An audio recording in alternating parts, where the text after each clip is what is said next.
just hold it a little bit longer.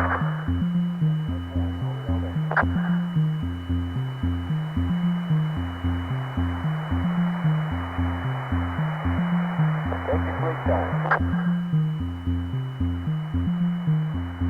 Nice and dry over there. It's so quiet.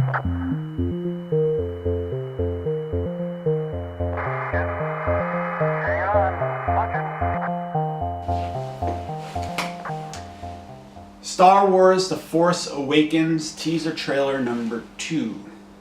Actually, I should do it like this because I found out recently that some cultures see this as offensive. So, teaser trailer number 2. I wasn't going to post a video on this because I think the trailer kind of speaks for itself. It's more of the good stuff that we want. But my mate Austin Epstein contacted me and said, I want your take on teaser trailer number 2, and I'm glad he incentivized me because it's been a while since I've made a video. I've moved flat, terribly busy, but I'm glad to be doing these again. How could I turn 2 minutes of trailer into 10 minutes of goodness? Again, you don't need me to break it down. The images speak for themselves if you're a Star Wars fan, but there are a few nuggets and things to talk about. First of all, I bolted out of bed when I got the text message from my brother. No snooze button, we needed no alarm clock. I just bolted out of bed. I think if my house was on fire, I would have been a little slower getting out of bed. And then I clicked onto the video, and that first panoramic sweeping shot of a desert planet, probably not Tatooine. I've heard some chatter that it's not.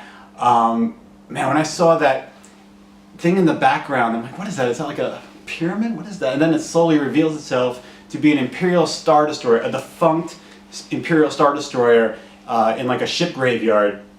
I felt both of my hands just instinctually just jump into the air as if we just scored a touchdown. And I watched the whole trailer like this, which is maybe unusual, but it felt like we just scored a goal.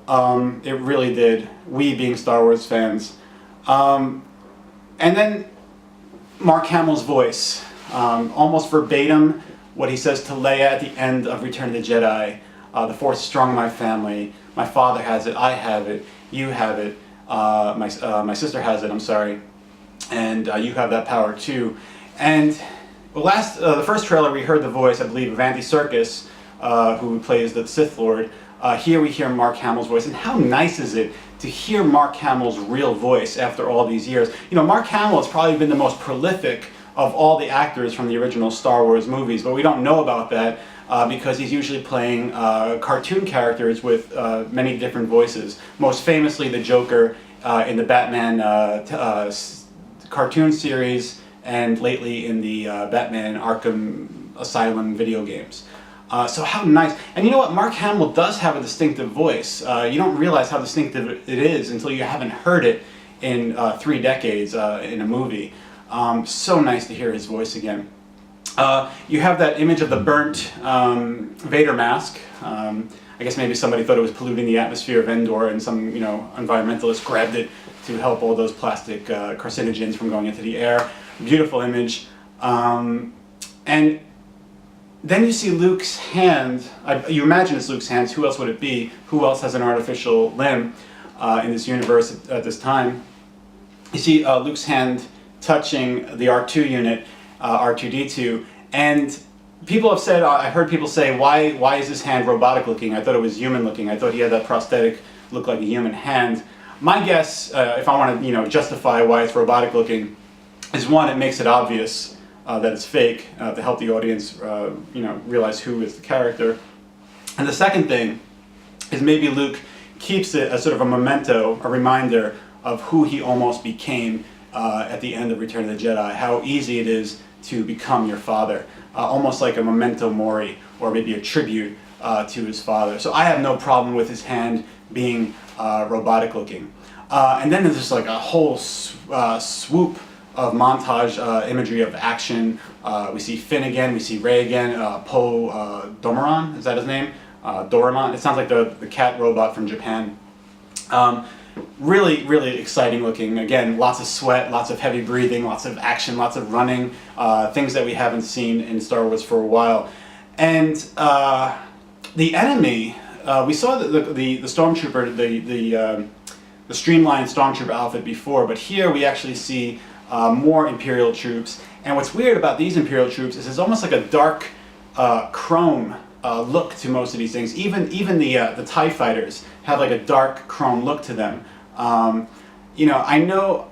I don't know if this is J.J. Abrams doing, but I know J.J. Abrams is a fan of PC gaming. I remember one time he had a TED Talk where he wore an Infocom shirt. And for those who don't know, Infocom was the progenitor of adventure video games. Games like Zork, Planetfall, Stationfall, these great text adventures for PC. So we know that Abrams is a PC gamer. And I'm wondering if this dark chrome look for some of the Imperial troops is somewhat inspired by Dark Forces, the great LucasArts video games from the 90s, where you had these dark troopers that had a very chrome look to them. Really looks sinister, really looks evil, and even matches the medieval look of the Sith Lord who we see. I talked before about the hilt, no problem with the hilt. Sith Lord with that crackling saber, beautiful, beautiful lightsaber. Some people have problems with it. I'm okay with it. I think it fits that medieval look. He even has almost like a black knight, something from like out of Camelot look, some black evil knight with a small visor. So the aesthetics is there, absolutely. And we get to the build-up of finally seeing a character we recognize in Han Solo. But right before that, we see more Millennium Falcon. We see it go through the exhaust vent of a derelict ship.